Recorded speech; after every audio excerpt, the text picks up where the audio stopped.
মনে রাখতে হবে, মা দিনের কান লাগিয়ে কথাগুলো শুনেন। অনেক জীবনে অনেক ওয়াজ আপনারা শুনেন। মা বোনদেরকে আমি পায়ে হাত রেখে আমি বলি, কোন স্বামী যদি তার স্ত্রীকে মাফ না করে, আপনি নামাজ পড়তে পড়তে পড়তে পড়তে তাহাজ্জুদ পড়তে পড়তে কপালে দাগ ফালিয়ে ফেলছেন।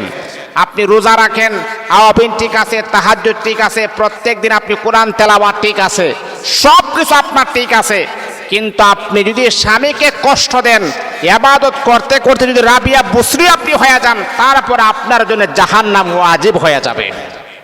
এত সোজা মনে করছেন আপনি? এটা কি নানার বাড়ির কলা গাছ যে কলা পেকে রয়েছে আপনি কি জান্নাতে গিয়ে আপনি খেয়ে ফেলবেন? এত সোজা জান্নাত নয়। মা বলে না, অনেকের ভিতরে এরকম বদ খাসলত আছে যে স্বামীর খেদমত নাই, কিন্তু বাবা নামাজ ঠিক আছে, স্বামীকে অবহেলা কিন্তু তার রোজা ঠিক আছে, স্বামীকে কোনো সম্মান নাই কিন্তু দান সদকার প্রতি তার ভালো একটা সম্মান আছে। না মা, এমন ইবাদত আল্লাহর দরবারে কখনো গ্রান্টেড হবে না। আপনি কেমন ছিলেন এলাকার কোনো মেম্বার চেয়ারম্যানকে আমার আল্লাহ জিজ্ঞাসা করবেন না, আপনার চরিত্রের ব্যাপারে আপনার স্বামীকে জিজ্ঞাসা করবেন। আর আপনার স্বামী যদি বলে আল্লাহ আমার স্ত্রী খুব ভালো ছিল, আপনাকে আর কোনো প্রশ্ন করা হবে না, আল্লাহ আপনাকে জান্নাতি বানায় দিবেন। এই আমার মা বোনেরা শোনো, অনেক মা বোনেরা এমন আছে 5 ওয়াক্ত নামাজ তার ঠিক আছে, নফল রোজাও তার ঠিক আছে, দান সদকাও ঠিক আছে, 5 ওয়াক্ত নামাজ যখন আজান হয়ে যায় নামাজের পাবন্দি হয়ে যায়, কিন্তু মা আপনি জানেননি আল্লাহ পাক রব্বুল আলামিন আপনার একটা স্বামী দান করেছেন। এই যে আপনি নফল রোজাতে আপনি রাখতেছেন, আপনি কি আপনার স্বামীর পারমিশন আপনি নিয়েছেন কিনা? হাদিস যদি আপনি লক্ষ্য করেন, হাদিসের ভিতরে পয়গম্বর বিশ্বনবী মুহাম্মদুর রাসূলুল্লাহ সাল্লাল্লাহু আলাইহি ওয়াসাল্লাম জানাইয়া দিয়েছেন, ও মহিলারা তোমরা জানো না, যখন তোমরা নফল রোজা যখন রাখবা, স্বামী যদি বাড়িতে থাকে তাকে আপনি বলবেন আমি কি নফল রোজা রাখতে পারবো কি পারবো না। আপনার স্বামী যদি আপনাকে পারমিশন দেয় তাহলে আপনি রাখবেন, তা না হলে রাখবেন না। কেন আপনি রাখবেন না? কি কারণে আপনি রাখবেন না জানেন নি গো মা? এই যে আপনি নফল রোজা রেখেছেন, আপনার স্বামী এমনও হতে পারে দিনের বেলা আপনার সাথে সহবাস করতে পারে, কিন্তু আপনি রোজা রাখার কারণে আপনার স্বামী সহবাস করতে পারে নাই। এমন হতে পারে আপনার স্বামীর খারাপ চিন্তা ফিকির আসতে পারে, এটার জন্য আপনি গুনাহগার হবেন, আর এটার কারণে আপনি জাহান্নামে যাওয়ার জন্য যথেষ্ট হয়ে যাবে।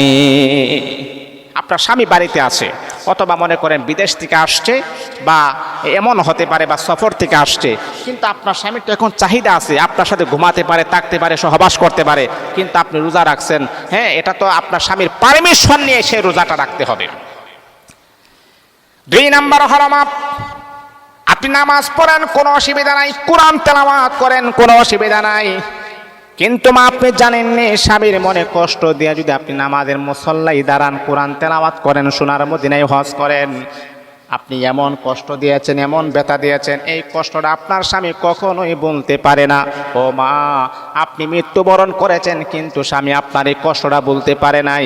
আপনি হাজারো নামাজ পড়ার পরে, কোরআন তেলাওয়াত করার পরেও, জিকির আজকার করার পরে আমার আল্লাহ আপনাকে ক্ষমা করবেন না, ফেরেশতাদেরকে বলবেন তাকে তুমি জাহান্নামী বানায়া দাও।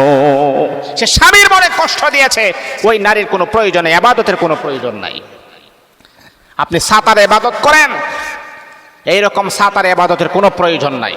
আপনি স্বামীর খেদমত করেন, স্বামীর খেদমত করার পরে নামাজ পড়েন, স্বামীর খেদমতও ঠিক আছে, রোজাও ঠিক আছে, স্বামীর খেদমত ঠিক আছে, দান সদকাও ঠিক আছে, তাহলে সেই নারীটাই হচ্ছে সবচাইতে উত্তম, সেই নারীটাই হচ্ছে সবচাইতে ভালো। আজকে আমাদের মা বোনেরা স্বামীর খেদমতটাকে, এটাকে মনে করেন কোনো সওয়াব যে হবে সেটা মনে করে না তারা, এটাও যে একটা ইবাদত সেটা তারা ভুলে গিয়েছে। মা, নামাজ পড়া যেমন ইবাদত, আল্লাহর কোরআন পড়া যেমন ইবাদত, দান সদকা করা যেমন ইবাদত, একজন নারী একজন স্ত্রীর জন্য স্বামীর সেবা করা তেমন ইবাদত আমার আল্লাহ করে দিয়েছেন। তাহলে কেন আপনি করবেন না? এক ইবাদত বাদ দিয়ে আরেক ইবাদত করবেন কেন? স্বামীর মনোরঞ্জন করতে হবে, স্বামীকে আপনার প্রতি দাবিত করতে হবে, স্বামীকে আপনার প্রতি আকৃষ্ট করতে হবে, স্বামীর ভালোবাসা অর্জন করে নিতে হবে। আল্লাহ আপনাদেরকে এমন কোয়ালিটি দিয়েছেন, স্বামীর ভালোবাসা আপনি অর্জন করতে পারবেন।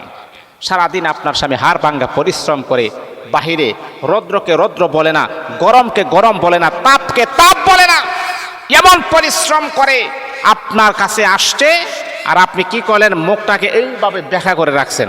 তাহলে কেমন রাগটা উঠে? ওই সময় আপনি আপনার স্বামীকে আনন্দ দিবেন, আপনি আপনার স্বামীকে বাতাস করবেন, পাশে বসবেন, মুচকে হাসি দিবেন, তার পাশে আপনি দাঁড়াবেন, তার দুঃখের সাথে আপনি হবেন। আজকে আপনাদের কারণে, আপনাদের নির্যাতনের কারণে অনেক পুরুষের হার্ট অ্যাটাক হয়, সমস্যা হয়।